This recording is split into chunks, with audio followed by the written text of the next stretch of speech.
My husband left me during cancer treatment. Now I'm thriving with the man he feared most. I never thought my life would unravel during what was supposed to be a routine doctor's appointment. Sitting in the sterile office, the walls seemed to close in as the doctor's words echoed in my mind. It's cancer. But the good news is, we caught it early. I tried to focus on the good news part, but the word cancer kept overshadowing everything. I thought about my husband, Liam, waiting at home. He always promised to be my rock, my partner through thick and thin. Surely, we'd face this together. But Liam's reaction wasn't what I expected. When I told him, he looked at me with a mixture of shock and something else I couldn't place. Fear, maybe? He hugged me and said we'd get through it together. But over the following weeks, he grew distant. His excuses piled up. Work commitments, stress, needing time to process. I tried to be patient, believing he just needed time to adjust. But one night, as I sat on the couch, exhausted from my first round of chemotherapy, Liam dropped the bombshell. "I can't do this, Emily," he said, avoiding my eyes. I blinked, unsure if I'd heard him correctly. "Can't do what?" This whole situation. "It's too much," he said, standing up and pacing the room. "I never signed up for this." My stomach dropped. "You signed up for better or worse, Liam. That's what marriage is. What are you saying?" "I'm saying I need out," he said, his voice trembling. "I can't handle this. I'm sorry." And just like that, he packed a bag and left. The days that followed were some of the darkest of my life. The person I thought would be my biggest supporter had abandoned me at my lowest point. I leaned on my close friend Rachel, who became my rock during treatment. She helped me through the nausea, the hair loss, and the endless doctor's appointments. But the one person who truly surprised me was someone from my past. Aaron. Aaron had been my college boyfriend, the one Liam always hated. He claimed Aaron was too perfect, and that no one could be that selfless. After college, Aaron and I drifted apart amicably, but we'd remained friends on social media. When he saw my posts about my diagnosis, he reached out. "Hey, Em," his message read. "I saw your post. I'm so sorry you're going through this. If there's anything I can do, please let me know." At first, I hesitated to respond. Aaron lived in another state, and we hadn't spoken in years. But something about his message felt genuine. I replied, thanking him, and we started talking. Aaron didn't just send supportive messages, he actively showed up. He flew in to visit me, sitting with me through chemo sessions, and making me laugh when I felt like crying. His kindness rekindled something in me, a sense of hope I hadn't felt in a long time. Months turned into a year. With Rachel and Aaron by my side, I fought my way through treatment. I went into remission, then slowly regained my strength. My hair grew back, my energy returned, and I began to feel like myself again. But Liam's betrayal still lingered in my mind like a scar that refused to heal. One day, as I sat with Aaron at a coffee shop, he looked at me with his familiar, warm smile. "You're amazing. You know that? You didn't just survive, you thrived. I'm so proud of you." I smiled back, my heart fluttering. I couldn't have done it without you. We sat in comfortable silence for a moment before he broke it. "Em, I've been thinking, I know we're in a good place as friends, but I'd like to see if we could be more than that again." His words caught me off guard, but deep down, I realized I felt the same way. Aaron wasn't just a friend. He was my second chance. We decided to take things slow, but our connection was undeniable. Over time, we fell back into a rhythm, one that felt even stronger than before. Aaron eventually moved back to my city, and we started building a life together. Just as everything seemed to be falling into place, my past came crashing back. It started with an unexpected message from Liam. After 4 years of radio silence, he texted me out of the blue. "Hey, Emily, I know it's been a while, but I've been thinking about you. Can we talk?" I stared at my phone, my stomach churning. Why now? Why after all this time? Against my better judgment, I replied, "What do you want, Liam?" His response came almost immediately. "I made a mistake. I want to see you. Please." I debated whether to meet him, torn between curiosity and lingering anger. Ultimately, I decided I needed closure. When Liam walked into the cafe where we agreed to meet, I barely recognized him. He looked worn, like someone who'd been carrying the weight of regret for years. "Emily," he said, his voice soft, "you look amazing." I didn't thank him. Instead, I cut straight to the point. "What do you want, Liam?" He sighed, running a hand through his hair. "I was a coward. I left you when you needed me most, and I've regretted it every day since. I want to make things right." His words were like a punch to the gut. After all the pain he caused, he thought he could waltz back into my life and fix things? I was about to tell him exactly how wrong he was when he dropped another bombshell. "I know I don't deserve it, but I'd like to start over," he said. "I heard you're doing better now, and I want to be there for you." I froze, realizing he had no idea about Aaron, or that I was cancer-free. I leaned back in my chair, a cold smile forming. "You're right about one thing, Liam. You don't deserve it." His face fell, but I wasn't done. "You left me when I was at my weakest. Now, you want to come back because it's convenient for you? Let me save you some trouble. I've moved on, and the person I'm with? You might remember him. His name's Aaron." Liam's jaw dropped, his face going pale. "Aaron? Are you serious?" "Oh, I'm very serious," I said, standing up. "And he's everything you weren't. Loyal, supportive, and actually there when I needed someone." As I walked out, I felt a weight lift off my shoulders. For the first time in years, I felt truly free. But little did I know, Liam wasn't done yet. I thought walking out of that cafe would be the end of it. I had said my piece, and Liam seemed sufficiently stunned. But I underestimated him. Liam wasn't the kind of man to let go of something he wanted, and apparently, that something was now me. It started with texts. At first, they were apologetic. "Emily, please, I know I screwed up, but I need a chance to prove I've changed." Then they turned nostalgic. "Remember our trip to the mountains? How we laughed when the car broke down in the middle of nowhere? I missed that." When I didn't respond, his tone shifted to frustration. "Why won't you even talk to me?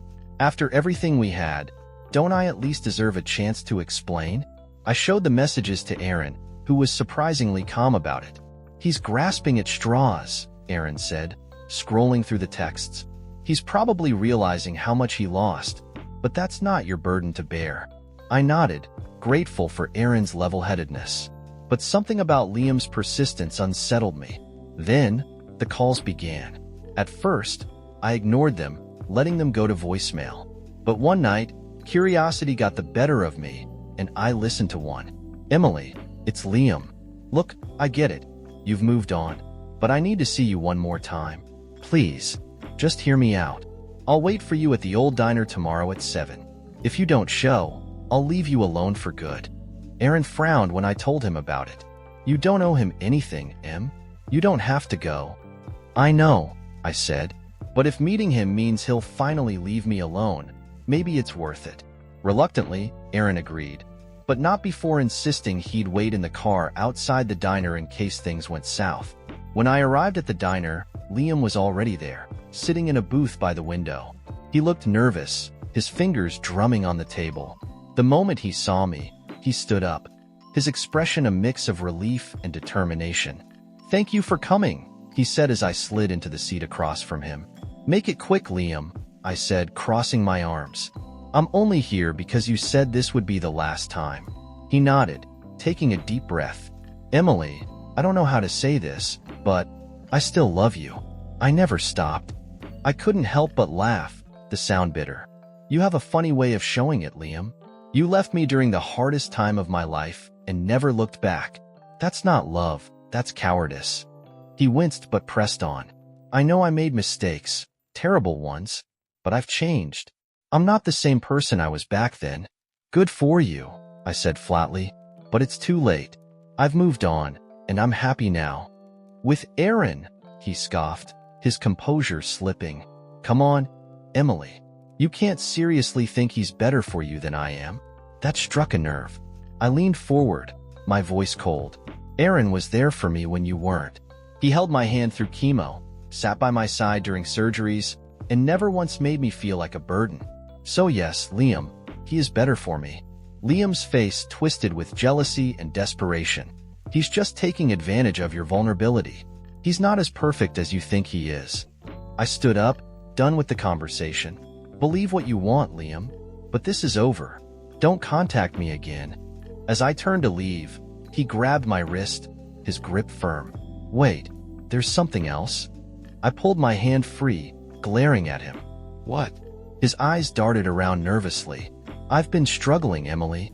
Ever since I left, my life's fallen apart. I lost my job, my house, everything. I thought maybe what? I interrupted, my voice rising, that I'd feel sorry for you? That I'd let you back into my life after everything you did? Newsflash, Liam. Your problems aren't my responsibility anymore.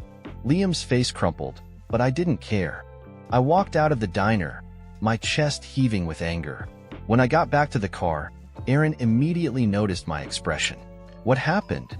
Just more of Liam's self-pity, I said, slamming the door shut. He's trying to guilt me into taking him back.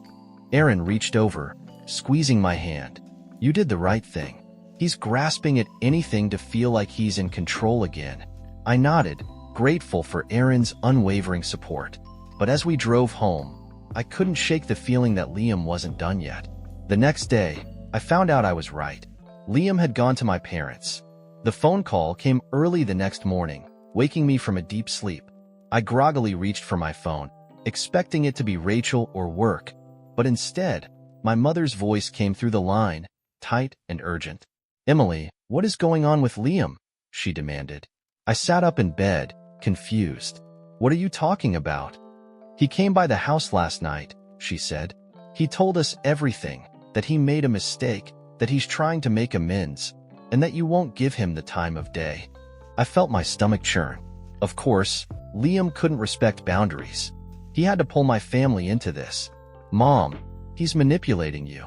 He abandoned me when I was sick, and now he wants me back because his life is falling apart.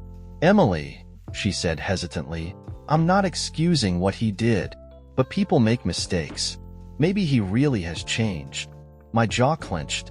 I couldn't believe what I was hearing. Mom, you weren't the one who had to go through chemo alone. You weren't the one he left to fend for herself. I'm not taking him back, and that's final. Okay, she said, trying to soothe me. I just thought you should know he's reaching out. He seems so broken, Emily. Good, I snapped, ending the call. When I told Aaron about it later, he wasn't surprised. Classic Liam, he said. He's losing control of the narrative, so he's trying to recruit people to his side. It's pathetic, I muttered, but I'll handle it. Aaron nodded but didn't push. He trusted me to stand my ground, and that trust meant everything to me. But Liam wasn't done. Over the next few weeks, he ramped up his efforts. He showed up at my parents' house multiple times, spinning his sob story. He even managed to convince my dad to call me and plead his case. Emily, he's a mess, my dad said one evening. I know he hurt you, but maybe giving him a chance would help both of you find closure. Dad, no, I said firmly. Closure isn't about giving someone what they want. It's about moving on, and I've already done that. But Liam didn't just stop at my family. He started contacting old mutual friends, spreading his version of the story. Suddenly, I was getting texts from people I hadn't spoken to in years, all asking the same thing. Why won't you talk to Liam? One particularly infuriating message came from Kelly, a mutual friend who had always been closer to Liam. Hey, Em, her text read. Liam told me everything. I think you're being too harsh. People make mistakes, and he's really trying. Maybe hear him out? I tossed my phone aside, furious. Aaron watched me pace around the living room, my hands clenched into fists. This is getting out of hand, I said. He's turning everyone against me. Aaron stood and pulled me into a hug. Let them think what they want. The people who truly care about you know the truth. Liam's desperation says more about him than it does about you. His words calmed me, but a seed of anxiety remained. Liam wasn't just trying to get back into my life. He was trying to control the narrative. A few days later, I got the text that made my blood run cold. You think you've moved on, but I know the truth. Aaron isn't who you think he is. It was from Liam. I stared at the screen, my heart racing. What did he mean? Was it another one of his manipulative tactics, or did he know something I didn't? I showed Aaron the text, expecting him to laugh it off, but instead, his face darkened. What's wrong? I asked. Aaron hesitated, then said, "There's something I need to tell you." My stomach dropped. "What is it?" He took a deep breath. "It's about Liam. There's more to why he hates me than you know." "What do you mean?" I asked, my voice barely above a whisper. Aaron looked away, guilt etched on his face. "When you and Liam were married, I found out something about him. Something bad. I wanted to tell you, but I didn't think it was my place. Now, I think you need to know." My mind raced as I tried to piece it together. "Aaron, just tell me." He nodded, finally meeting my eyes. "Liam was cheating on you. Long before your diagnosis. I didn't have proof, but I saw him with another woman a few times. I confronted him, and he told me to stay out of it. That's part of why he hated me so much. He thought I'd ruin everything for him." The room seemed to spin. Liam had accused Aaron of being untrustworthy, but all along, it was Liam who had been hiding something. "Why didn't you tell me?" I asked, my voice trembling. "I wanted to," Aaron said, "but I didn't think you'd believe me. You were so in love with him, and I didn't want to hurt you." I sank onto the couch, my mind a whirlwind of emotions. Liam's betrayal ran deeper than I'd ever realized, and now he was trying to manipulate me back into his life while pretending to be the victim. But one question lingered in my mind. If Aaron knew this, what else might Liam be hiding? That night, as I lay awake, my phone buzzed with another text from Liam. "You think you've won, but the truth always comes out. Watch your back, Emily." I stared at the screen, a mix of anger and unease settling over me. Liam wasn't just desperate. He was dangerous. The next morning, I woke up to find Aaron already in the kitchen, sipping coffee and scrolling on his phone. His usual calm demeanor was replaced by a tenseness that set me on edge. "Another text?" I asked, pouring myself a cup of coffee. Aaron nodded, handing me his phone. It was from Liam. "Funny how you've always been around, Aaron. Like a shadow waiting to swoop in. You think you're better than me? You're not. Emily will know the truth soon." I scoffed. What is he trying to do? He's just flailing now. Aaron didn't respond immediately.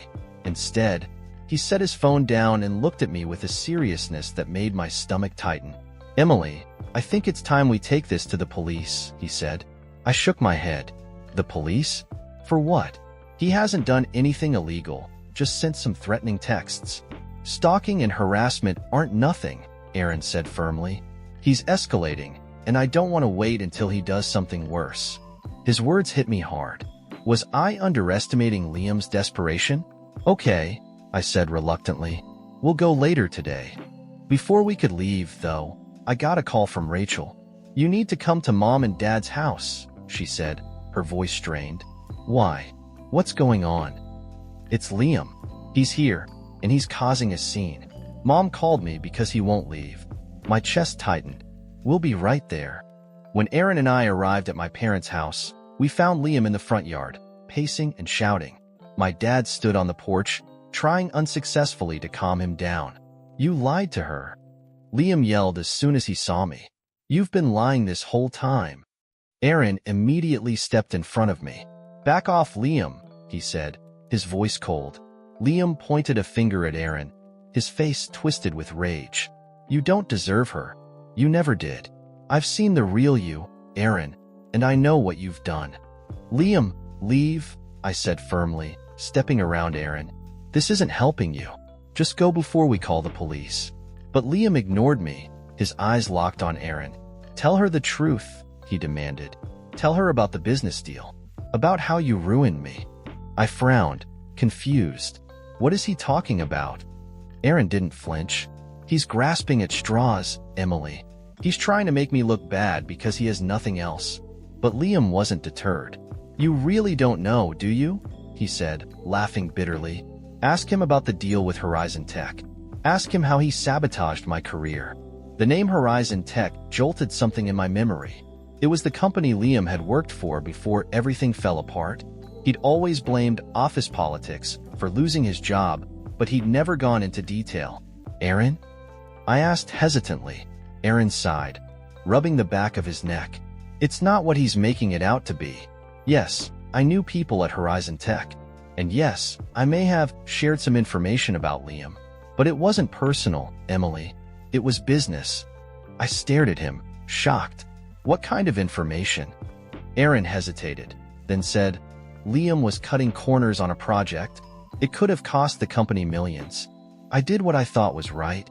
Liam laughed again, this time with genuine anger. You sabotaged me. You went out of your way to ruin my reputation because you couldn't stand that I was with her. Enough, I shouted, my voice cutting through their argument. Both of you stop. I looked at Aaron, my heart sinking. Why didn't you tell me this? I didn't think it mattered, Aaron said quietly. It was years ago, and I didn't want to dredge up the past. I turned to Liam. And you? Stop blaming everyone else for your failures. You made your choices, and you have to live with them. But Liam wasn't done. He pulled out his phone and held it up. I have proof, Emily. Proof that Aaron isn't who he says he is. Do you really want to see it? My heart pounded. Part of me wanted to tell him to shove it, but another part, curious, doubtful, needed to know. Show me, I said, my voice trembling. Liam smirked, scrolling through his phone. I'll send it to you, and when you see it, you'll know who the real villain is. He tossed one last glare at Aaron before storming off, leaving me standing there, my mind racing. When my phone buzzed a few minutes later, I hesitated before opening the message. Aaron stood beside me, his expression unreadable. As I opened the attachment, my breath caught in my throat. It was a series of emails between Aaron and someone at Horizon Tech. The tone was professional, but the content was damning. Aaron had shared details about Liam's mistakes, clearly positioning himself as a whistleblower. Emily, I can explain, Aaron said, his voice tense. Explain what? I asked, my voice shaking. That you've been keeping secrets from me? That you had a hand in destroying Liam's career? It wasn't personal, Aaron insisted. I was protecting the company. I wanted to believe him, but the doubt Liam had planted was growing. Was Aaron the man I thought he was, or was there more to his actions than he let on? And if Aaron wasn't entirely innocent, did that mean Liam wasn't entirely to blame? I didn't know what to think anymore, but one thing was clear. This wasn't over. That night, I sat alone in the quiet of my living room, staring at the emails Liam had sent me. My emotions churned, anger, confusion, and a faint sense of betrayal. Aaron had been my rock through everything, but now his actions felt like cracks in the foundation I'd relied on. Aaron entered the room, his face a mix of guilt and determination. Emily, please let me explain. I looked up at him, my voice sharp. Then explain. Because right now, I don't know who to trust. He sat down across from me, his hands clasped tightly together. Liam's painting this as some personal vendetta, but it wasn't. When I found out what he was doing at Horizon Tech, I had two choices. Stay silent and risk the fallout, or speak up. I chose to speak up. You didn't just speak up, I countered, holding up my phone. You went out of your way to make sure he was fired. You went to his boss, Aaron. That's not just protecting the company. That's making sure he paid for it. Aaron's jaw tightened. Because he didn't just make a mistake, Emily. He was reckless. He put hundreds of jobs at risk because he wanted to cut corners. I couldn't let that slide, not when I knew what it could cost. I wanted to believe him. Part of me still did. But Liam's words lingered in my mind, gnawing at my trust. What about us? I asked quietly. Did you have feelings for me back then? Is that why you did it? Aaron's eyes softened. Yes, I had feelings for you. But that's not why I did what I did. I would have reported him no matter who he was married to. I wasn't trying to ruin his life. I was trying to do the right thing. I studied his face, searching for any hint of deception, but all I saw was sincerity. And Liam? I asked. What if he's not done? What if he keeps coming after us? Aaron reached for my hand, his grip steady and reassuring. Then we fight back, together. The next day, I decided to confront Liam one last time. Not to reconcile, but to put an end to his manipulations. I called him and agreed to meet at a coffee shop, making it clear that this would be the final conversation. When I arrived, Liam was already there, his face a mix of smugness and desperation. You came, he said, leaning back in his chair. I knew you couldn't ignore the truth. I came to tell you this ends now, I said, sitting across from him. You've tried to twist everything to make yourself look like the victim, but I'm done playing your games. Liam smirked. You think Aaron's innocent? He ruined my career. Emily, he's the reason I lost everything. No, I said firmly. You're the reason you lost everything. You made those choices, Liam. Aaron may have exposed them, but you're the one who gave him something to expose. His smirk faltered, replaced by a flicker of anger. And what about you? You're just going to forgive him for keeping secrets from you? That's between me and Aaron, I said. And unlike you, he's willing to own up to his mistakes. He doesn't hide behind lies and manipulation. Liam leaned forward, his voice low and venomous. You think you've won, but this isn't over, Emily. People like Aaron don't change. One day, you'll see that. I stood, refusing to let his words shake me. Goodbye, Liam. Don't contact me again. As I walked out of the coffee shop, a weight lifted from my shoulders. Liam's hold on my life was finally broken. When I got home, Aaron was waiting for me. He looked anxious, but when I told him what had happened, relief washed over his face. Are you okay? He asked. I am now, I said, wrapping my arms around him. For the first time in years, I felt a sense of peace. Liam was part of my past, but he didn't define my future. That future was with Aaron, a man who, despite his flaws, had stood by me when I needed him most. As we sat together that evening, I realized that moving on wasn't about forgetting the past. It was about choosing to build something better, and I had.